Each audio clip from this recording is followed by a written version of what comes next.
Em Kaiju número 8, ou Kaiju Hachigou, os Kaijus são monstros incrivelmente poderosos que atacam cidades no mundo inteiro, mas isso acontece principalmente no Japão. Sim, existem 3 tipos de Kaijus: os Yoju, que são Kaijus menores que acompanham outro tipo de Kaiju, os Honju, que são Kaijus maiores e poderosos que geram e guiam esses Yojus através dos seus órgãos proliferadores. Possuem uma fortitude, que é a escala de força dos Kaijus, geralmente acima de 6.0. Além disso, existem também os Dai Kaijus, que são a categoria especial de Kaiju, do qual o seu nível de fortitude é de 8.0. Mas existe um grupo seleto de Kaijus que são realmente os mais fortes, os Kaijus numerados ou identificados, que são aqueles Dai Kaijus cuja neutralização leva muito tempo, mas nem sempre possuem um nível de 9.0 de fortitude. Por essa razão, o gabinete de neutralização lhes dá codinomes numerados para os identificar. E embora os Dai Kaijus desse calibre sempre tenham aparecido na história, seus números de identificação foram implementados somente depois que o sistema de observação de fortitude foi estabelecido. E de acordo com o Keiji Tami, o vice-diretor da Força de Defesa, seriam necessários vários oficiais de nível capitão para derrotar um Dai Kaiju identificado. E nesse vídeo, você verá um ranking completo de todos eles, do mais fraco ao mais forte, enquanto descobre detalhes valiosos sobre cada um desses Kaijus. Ficou curioso? Assista esse vídeo até o final para descobrir.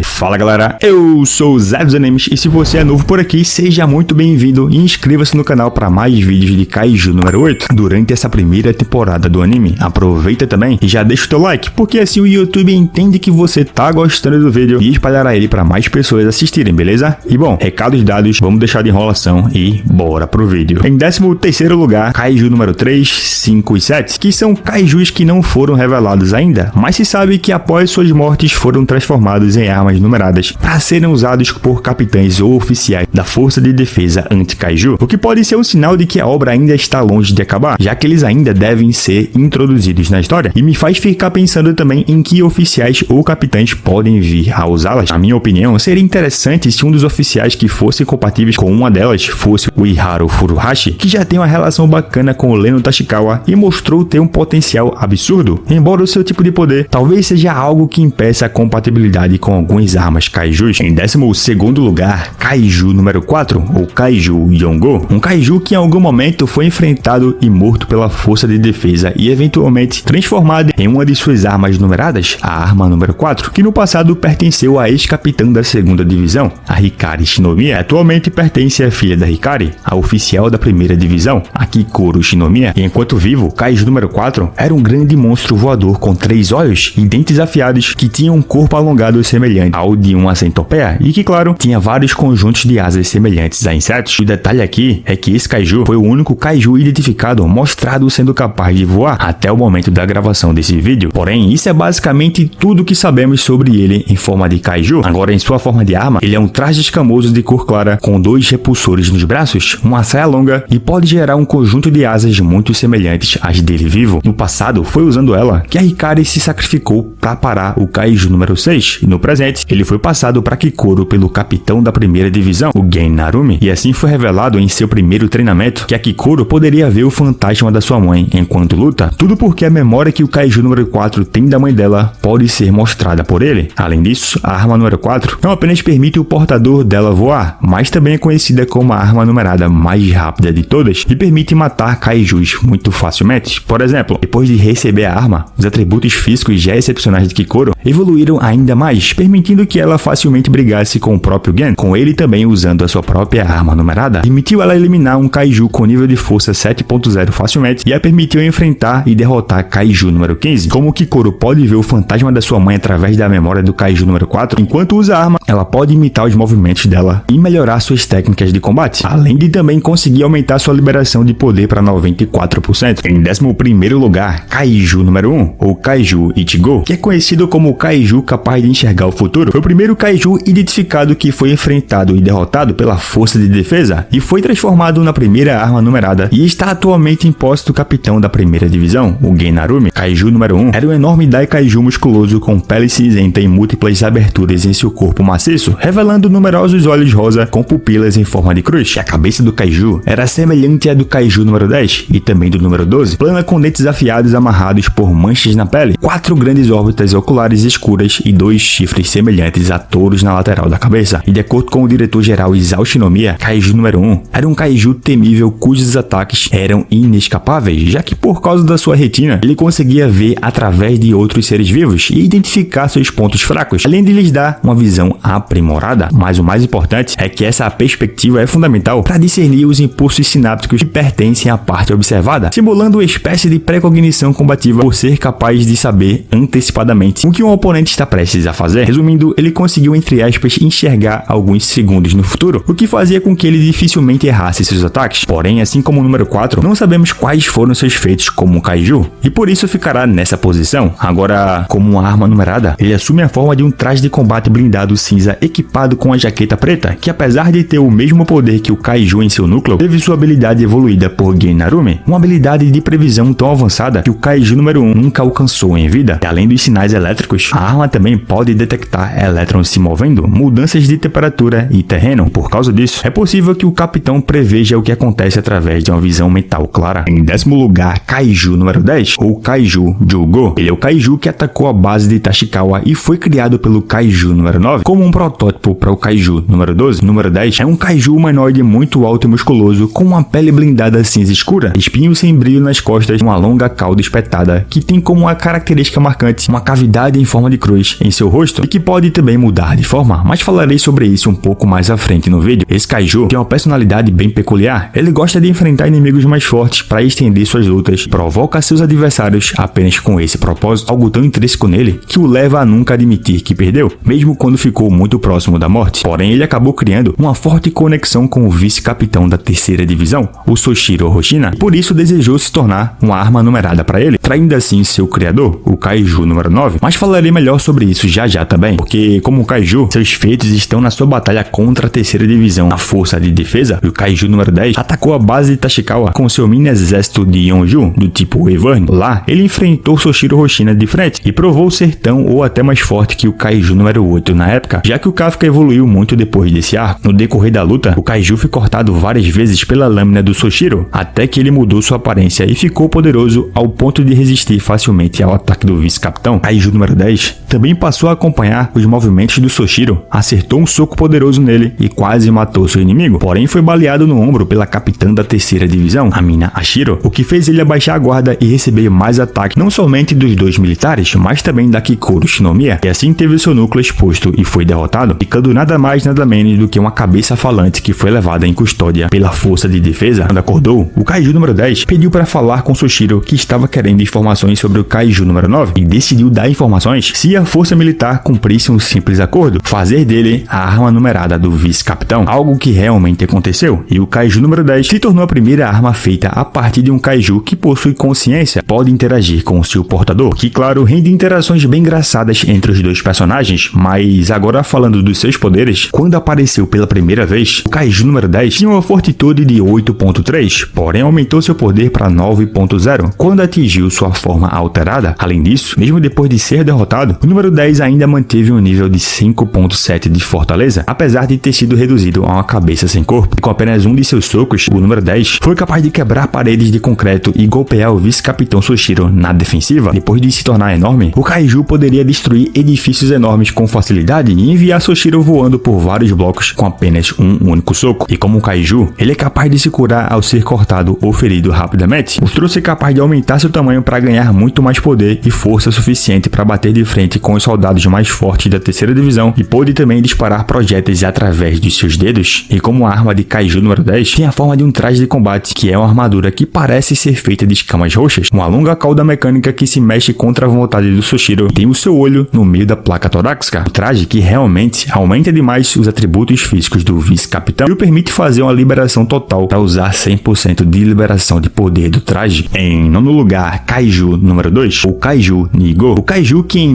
1972, atacou e quase destruiu a cidade de Sapporo, até que foi derrotado, morto pela força de defesa e transformado na arma numerada número 2 para ser usado por Isao Shinomiya. Kaiju número 2 era um kaiju marrom gigante com um corpo redondo e encorpado coberto de placas rochosas, uma longa cauda rochosa e braços curtos e grossos com 3 dedos cada, que também tinha uma cabeça que lembra muito um réptil com 14 olhos e uma grande boca cheia de dentes afiados. De acordo com o Keiji Tami, o Kaiju número 2 tinha um imenso sentimento de orgulho, mantendo-o até sua morte, e ele era tão poderoso que o seu poder de destruição era capaz de acabar com uma cidade inteira. Ele possuía ataques sônicos capazes de expandir seu alcance e poderia usar emissão de energia a partir da sua boca, que é semelhante à eletricidade, e o traje que foi forjado a partir do seu cadáver também é capaz de liberar níveis super altos de energia eletromagnética, que por falar nele, sua aparência é de uma armadura preta feita de escamas e 2 manoplas de metal, e enquanto estava sendo usada por Isao, foi capaz de permitir ao ex-diretor a liberação total de poder que o permitiu enfrentar o Kaiju número 8 e o Kaiju número 9, onde na batalha contra o número 8, a colisão de poderes deles foi forte o suficiente para destruir várias camadas de um abrigo de treinamento extra fortificado. Em 8º lugar, Kaiju número 13, o Kaiju Juzugo, um dos 5 Kaijus identificados criados pelo Kaiju número 9, e de todos os seus irmãos, o número 13 era o que mais se parecia com seu pai. Sua aparência era de um Kaiju humanoide muito alto e pálido, com pele cinzenta, uma cabeça parecendo um cogumelo, sem olhos e nariz, mas com uma boca cheia de dentes irregulares, algo que pode ser simbólico, e talvez ele tenha sido criado com real inspiração em seu pai, guardadas as devidas proporções. Ao contrário de alguns de seus irmãos, esse Kaiju parecia ser incapaz de falar e era completamente apático em relação ao seu entorno, com seus únicos instintos sendo realmente apenas derrotar seus inimigos o mais rápido possível, ou competir por algo, como quando ele apostou corrida com alguns carros em alta velocidade, ou quando ficou animado para lutar contra o Kafka. Durante o cataclisma criado pelo Kaiju número 9, o número 13 apareceu em Uezumi e enfrentou 2 líderes de pelotão da primeira divisão e quase matou os 2 sem muitos problemas, e até mesmo quando Rinchi no nome disparou contra ele com a sua metralhadora, o Kaiju dispersou as balas e deu um soco forte o suficiente para destruir a arma dela. Porém, quando ele enfrentou alguém realmente forte como Kafka, foi derrotado com apenas um único golpe. Como um dos Kaijus identificados, o número 13 era um Daikaiju extremamente poderoso, com o nível inicial de fortitude de 9.0 e até atingiu o nível 9.2 por um breve período de tempo ao energizar o seu corpo, e foi capaz de aumentar os músculos da sua perna para correr muito mais rápido que a sua velocidade comum. Em 7º lugar, Kaiju número 14, ou Kaiju Junyongo, outro dos Kaijus identificados criado pelo Kaiju número 9 e que tinha uma aparência bem diferente de todos os outros Kaijus. Ele era basicamente um paralelepípedo flutuante preto com 4 rostos semelhantes a humanos em cada um dos seus 4 lados. O número 14 apareceu pela primeira vez na cidade de Ageo, na província de Saitama, às 3h20 da manhã, na linha Shonan Shinjuku, sorrindo assustadoramente para um trem cheio de passageiros antes de voar para longe. Durante o cataclisma criado pelo número 9, apareceu em Tashikawa, onde durante a segunda onda de ataques enfrentou a capitã da terceira divisão, Amina Ashiro, e usando sua capacidade de teletransporte, foi capaz de evitar vários disparos da capitã, enquanto atirava vários feixes de energia na cidade abaixo e bloqueava tiros de soldados de baixa patente usando o seu campo de força. No entanto, Mina eventualmente conseguiu derrotá-lo relativamente rápido. Como um dos Kaijus identificados, o número 14 era um Daikaiju extremamente poderoso, com um nível de fortitude de 9.0. Em 6º lugar, Kaiju número 12, ou Kaiju Juningo, outro dos Kaijus identificados criados pelo Kaiju número 9, e que foi criado como a versão final do Kaiju número 10, e por isso realmente parece uma evolução dele. Afinal, o Kaiju número 12 era um grande Kaiju humanoide cinza claro, com um corpo musculoso, de escamas escuras e uma longa cauda. Porém, tinha uma cabeça quadrada que possuía 2 chifres e um olho vermelho, e esse Kaiju era uma criatura apática e silenciosa, o que criava um contraste gritante entre ele e seu propósito, que era realmente barulhento e sedento por batalha. Durante o cataclisma, o número 12 apareceu na área do aeroporto de Shofu para enfrentar o vice-capitão da terceira divisão, o Soshiro Hoshina. Durante a batalha, ele foi capaz de lutar de igual para igual com ele, até eventualmente dominar seu inimigo após transformar seus braços em lâmina, e conseguiu até mesmo encurralar o vice-capitão e quebrar suas espadas. E como o número 12 continuou seu ataque feroz, Soshiro pegou uma katana de backup e mudou para um estilo de espada diferente, lhe permitindo cortar uma de suas mãos. Porém, o Kaiju novamente foi capaz de se adaptar à técnica e aprendeu como usá-la contra seu inimigo. Um Kaiju realmente formidável e que só foi derrotado porque o Soshiro inventou uma técnica no momento do combate que era tão letal que o vilão não conseguiu se adaptar a tempo. E mesmo depois que o núcleo dele foi perfurado, o número 12 quase voltou para o campo de batalha, porém seu núcleo foi quebrado antes que pudesse continuar. Como um dos Kaijus identificados, o número 12 era um Daikaiju extremamente poderoso, com um nível nível de fortitude de 9.0 também, e foi criado especificamente para combater e exterminar o vice-capitão da terceira divisão. Por causa disso, ele possui uma força física absurda, capaz de o enviar voando e devastar uma grande área com um único ataque de corte. E como seus irmãos e pai, ele poderia mudar parcialmente sua aparência de corpo, e mostrou isso ao transformar seus antebraços e mãos em lâminas que poderiam ser usadas com o seu estilo de combate, ou até mesmo arrancá-la para criar uma lâmina separada do seu corpo, que foi forte o suficiente o equipamento da força de defesa e danificar a arma numerada número 10. Um kaiju realmente poderoso, que infelizmente ficou de fora do meu top 10 personagens mais fortes de kaiju número 8, que o link estará aqui na descrição do vídeo para quem quiser assistir depois que finalizar esse aqui, beleza? Porque o próximo da lista é a kaiju número 15, ou kaiju Jogogo, outra dos kaijus identificados criados pelo kaiju número 9, que foi criada para derrotar Kikoro Shinomiya, e realmente era como uma Shinomiya do mal, algo que era mais reforçado ainda quando ela tomava a forma humana igual ao oficial da primeira divisão, que tinha uma única diferença: o seu cabelo era preto. Porém, a sua forma kaiju tomava uma forma humanoide magra com uma cavidade em seu rosto e um cérebro grande que a fazia parecer que saiu diretamente dos filmes de terror. Número 15 apareceu pela primeira vez vasculhando calmamente seu entorno sem atacar ou mesmo envolver humanos. No entanto, ao atacar, a kaiju revelou sua verdadeira natureza como uma criatura cruel e astuta, e gostava de provocar suas vítimas. Através dos seus poderes, a número 15 deu uma demonstração da sua natureza sádica, cavando no subconsciente de Kikoro e forçando-o a reviver seu trauma de infância. Porém, falarei melhor sobre isso já, porque é importante falar que, apesar desse seu lado psicopata, ela tinha uma grande necessidade de aprovação do seu pai, e da mesma forma que a Kikoro queria a aprovação do seu pai, o Isao Shinomiya. Porém, ao descobrir que no final ela não passava de um peão nas mãos do seu criador, que seu amor nunca seria correspondido, ela sentiu uma imensa dor em seu coração e morreu implorando carinho. Um final realmente triste e sem redenção. Durante o cataclisma do número 9, ela enfrentou Kikoro e rapidamente disparou um ataque que eliminou os oficiais que estavam ajudando ela e deixou a garota em choque. Na batalha entre as duas, número 15 rapidamente atacou Kikoro com vários golpes poderosos que foram capazes de destruir os prédios à sua volta, e a pressionou com força e velocidade impressionante ao ponto de conseguir quebrar o escudo da arma número 4, e também se mostrou capaz de criar um machado gigante para eliminar sua adversária, e a encurralou ao ponto de quase matá-la com um outro disparo de feixe de energia. E como um dos kaijus identificados, ela é um daikaiju extremamente poderoso, com um nível de fortitude de 9.0, que tem como sua principal arma as suas habilidades psicológicas, que ao tocar o inimigo com um feixe de energia, pode se conectar ao cérebro da vítima e assim manipulá-lo de diferentes maneiras. Número 15 pode ler a mente de seus alvos e identificar eventos ou emoções específicas, até mesmo indo fundo em seu subconsciente. E depois de ler a mente, a número 15 pode forçar a vítima a lembrar memórias de traumas de suas vidas, e esse controle mental também permite que a kaiju conjure um espaço preto e branco, onde o inimigo pode tomar qualquer forma que o kaiju quiser, e até mesmo ver ilusões criadas por ele, através da memória do alvo. No caso da Kikoro, ela manipulou a oficial até ela admitir que sempre quis se tornar forte o suficiente para receber um elogio de seus pais, algo que foi um prato cheio para kaiju zombar da inimiga e dizer que seus pais estavam mortos e que ela não poderia ser elogiada nunca mais, enquanto fazia eles sumirem como poeira numa espécie de tortura mental que deixou Kikoro em desespero, e só voltou ao normal após o Kafka entrar no campo de batalha e falar com ela via comunicador. Além disso, como uma kaiju, número 15 mostrou habilidades de mudar de forma, seja partes suas em armas ao assimilar objetos, ou mesmo mudar completamente sua aparência. Como já falei anteriormente, pode disparar um feixe de energia extremamente poderoso da sua boca e ainda é capaz de voar. Em quarto lugar, kaiju número 15, ou kaiju Joichigo, o último dos muitos kaijus identificados criados pelo kaiju número 9, e que foi criado para derrotar o Gen Narumi. Kaiju número 11 tinha a forma de uma criatura cinzenta humanoide encorpada e musculosa, com uma grande cabeça semelhante a uma baleia e uma grande barbatana semelhante a um tubarão. Ele também não tinha olhos visíveis e tinha placas espetadas nas costas dos barbatanas menores em seus ombros e cotovelos e uma cauda longa pontiaguda, realmente tendo a temática de um peixe, algo que se liga totalmente com suas habilidades, e não é à toa que sua primeira aparição foi em uma praia em Shigasaki, província de Kanagawa, onde sugou e comeu peixes. Número 11 parecia ser uma criatura muito intuitiva, sendo também bastante confiante em suas habilidades quando em uma situação favorável, algo bem parecido com o próprio Gen Narumi, já que ele foi criado para vencê-lo, embora claro, tenha dado ruim pro seu lado. Apesar disso, durante o cataclisma, ele deu um grande trabalho ao Gen quando apareceu em Sumida War e conseguiu até mesmo desferir um soco no capitão que o enviou voando. Número 11 então afirmou que, embora o Gen pudesse ver seus movimentos através do uso da sua arma número 1, ele não poderia ler o movimento da água, que ele poderia controlar, já que até aquele ponto do combate o capitão não podia prever os movimentos de coisas inorgânicas, o que fez o kaiju ir cada vez mais para cima do Gen Narumi, e além de aguentar receber vários golpes, também conseguiu encurralar seu adversário. Porém, quando a criatura parecia que iria vencer, o capitão da primeira primeira divisão, despertou seus novos poderes e virou o jogo ao seu favor. E assim o número 11 foi de arrasta pra cima, e como um dos kaijus identificados, o número 11 é um Daikaiju extremamente poderoso, com nível de fortitude de 9.0, e tem poderes baseados em hidrocinese, que o permite controlar facilmente grandes corpos de água e usá-los para fins ofensivos. Além disso, esse kaiju também mostrou a capacidade de mudar de forma ao aumentar o tamanho do seu braço para dar um golpe extremamente poderoso no Gen. Em terceiro lugar, Kaiju número 6, o Kaiju Rokugo, o kaiju que ficou conhecido como o primeiro rei kaiju, que causou um cataclisma 10 anos antes do tempo presente da história de Kaiju número 8, onde 200 oficiais e 3 capitães da Força de Defesa foram mortos, entre eles a ex-capitã da 2ª Divisão, a Hikari Shinomiya, e após sua morte, seu cadáver foi convertido em armamento pela Força de Defesa. No entanto, como não havia ninguém compatível com a arma, ela foi abandonada. Kaiju número 6 foi descrito como um kaiju identificado, extremamente poderoso e também perigoso. Ele tinha um nível de fortitude de 9.6 quando estava vivo e conseguiu guiar o cataclisma incomparável ao lado de vários kaijus de nível Honju. Tal cataclisma ainda é reconhecido como um dos mais catastróficos de todos os tempos. Seu ataque liberou uma tempestade de neve em Odawara e seu nome ainda é reconhecido como um símbolo de desespero para as pessoas. Como eu falei anteriormente, depois de ser convertido em arma, a Força de Defesa não conseguia encontrar ninguém para igualar seu poder e sempre foi vista como a arma mais poderosa e perigosa do arsenal das Forças de Defesa, porque mesmo para uma arma numerada, seu poder ainda é forte o suficiente para causar efeitos colaterais a um jovem oficial talentoso como Leno Tashikawa, e eventualmente conseguiu controlá-la e se tornou seu dono compatível. O traje que foi forjado do seu cadáver é capaz de emitir energia fria. Em segundo lugar, Kaiju número 8, o Kaiju Hachigo, ou ainda Kafka Ibino, o protagonista do anime, que aqui terá apenas seus feitos na forma Kaiju sendo considerados, beleza? Embora, claro, a sua forma humana não seja lá grande coisa, né? Mas enfim, ele é um ex-trabalhador da companhia de limpeza de incidentes de Kaiju, que conseguiu entrar para a Força de Defesa após um Kaiju conseguir entrar em seu corpo e obteve a habilidade de se transformar em um Kaiju humanoide. Kafka entrou para a 3ª Divisão e depois foi transferido para a 1ª Divisão. Durante o cataclisma, Kafka entrou em ação pela primeira vez, realmente após a aparição dos 5 Kaijus identificados, mais precisamente quando os líderes do pelotão, Rin e Tachibana, estavam prestes a serem derrotados pelo Kaiju número 13. Kafka enfrentou o inimigo sozinho e nem vou dizer que ele derrotou, mas sim que o humilhou, porque mesmo quando o número 13 se energizou e atacou com tudo, o número 8 apenas parou seu golpe com uma mão e o derrotou com apenas um único soco. Além disso, Kafka mostrou não apenas ser muito poderoso, mas também desenvolveu seus poderes de Kaiju rapidamente. Ele pode ficar em sua forma humana, forma Kaiju, ou ainda pode mudar apenas formas específicas do corpo se quiser. A forma Kaiju de Kafka tem um nível de força de 9.8, o nível de fortitude mais alto visto até agora em toda a série, tornando um dos Kaijus mais poderosos que já existiram, se não o mais poderoso, embora ainda tenha menos feitos que o primeiro lugar da lista. Ele é capaz de dominar outros Kaijus com bastante facilidade, mesmo que sejam tão poderosos quanto a forma base do Kaiju número 9. Kafka também mostrou uma habilidade suficiente para resistir às investidas do vice-capitão Sushiro e também provou ser forte o suficiente para resistir aos ataques de Isao Shinomiya usando a arma numerada número 2. Kafka é capaz de alimentar o seu corpo com energia elétrica que flui através do seu corpo e coluna. Normalmente, a energia é usada para tornar alguns dos seus ataques mais poderosos. Por exemplo, ao concentrar energia em sua coluna e abrir a boca, ele é capaz de liberar um poderoso feixe de energia que pode facilmente neutralizar ataques de indivíduos tão poderosos quanto o Kaiju número 9. Trabalhando em conjunto com seus poderes de mudança de forma, sua manipulação de energia pode assumir a forma de energia fluindo dos poros do seu corpo como propulsores, aumentando a força e a velocidade de seus ataques. E além disso, ele é capaz de sentir quando um Kaiju vai aparecer perto dele ou nas proximidades do seu paradeiro atual. E em primeiro lugar, Kaiju número 9, ou Kaiju Kyogo, o vilão da história até o momento, e que é sem dúvidas o Kaiju mais forte da obra atualmente. O número 9 é um Kaiju identificado que apareceu primeiramente sendo um Kaiju que revive Kaijus mortos pela Força de Defesa para retomar o poder de Kaiju roubado pelos humanos, porém seu objetivo real ainda parece um mistério. No início, ele tinha uma forma humanoide alta com um corpo esquelético, espinhos em seu ombro e uma cabeça que lembra muito um cogumelo. Porém, depois de trocar de corpo, parece ter mudado para uma forma mais musculosa, principalmente depois de absorver o Isao Shinomiya e a arma numerada Kaiju número 2. O número 9 parece ser um indivíduo frio e calmo, que presta muita atenção ao que acontece ao seu redor. Ele é implacável e inteligente para ter sucesso em suas missões, não importa o que aconteça, e não hesita em matar inimigos que ficam em seu caminho, embora também esteja disposto a poupar pessoas inocentes se isso significar evitar chamar a atenção indesejada para si mesmo. Porém, isso parece ser tudo uma fachada, já que quando seus planos dão errado, ele parece ficar extremamente irritado. Número 9, no início, tinha um nível de força de 8.5 e mesmo assim quase foi capaz de matar o Leno Tashikawa Yuiharu Furuhashi. Ele também quase foi capaz de matar a Kikoru Shinomiya e enfrentou Kafka várias vezes durante a obra, porém seu feito mais notável, sem dúvidas, foi enganar toda a força do seu inimigo para conseguir recuperar a arma número 2, ao vencer o Isao Shinomiya, evento esse que o fez ser coroado como o mais novo rei dos kaijus. Número 9 é capaz de transformar completamente sua aparência, lhe dando assim uma forma humana totalmente diferente da sua forma original monstruosa. Ele também pode usar seus poderes de mudança de forma para esconder e manifestar seus olhos, crescer membros extras à vontade e até mesmo para moldar-se em uma nova versão poderosa de si mesmo. Seus poderes de mudança de forma permitem que ele estique, transforme e alongue completamente seu corpo. Seu ataque ofensivo mais frequente parece ser atirar pedaços do seu corpo que saem do seu dedo indicador, que é rápido o suficiente para ferir oficiais poderosos como Kikoru e o Leno, e rasgar também o traje da força de defesa. Além disso, o número 9 é capaz de fundir seu corpo com o de outro kaiju, e esse poder permite que ele se funda com monstros de Jojo simples, como os tipos formiga, cujo qual ele usou seus clones Beta e Gama para conseguir tal feito. E como um kaiju, ele também possui uma regeneração absurda, porém foi o único kaiju mostrado ser capaz de ressuscitar outros kaijus, trazendo-os de volta à vida mais forte do que eram antes. Como se não fosse o bastante, ele mostrou a capacidade de criar áreas que cortam frequência de rádio e sinais vitais, fazendo com que pessoas de fora não consigam entrar ou saber seu paradeiro, ao mesmo tempo que impede seus inimigos de escapar. E depois de se fundir com o kaiju número 2, número 9 tem a capacidade de liberar ataques de energia altamente destrutivos na forma de relâmpagos da sua boca. Mas enfim, galera, esse é o meu ranking dos kaijus mais fortes de kaiju número 8. Concorda ou não concorda? Deixa a tua opinião e teu ranking aqui nos comentários e bora debater, que é sempre a melhor parte, porque agora eu vou indo nessa. Obrigado a quem assistiu até o final. Valeu, falou!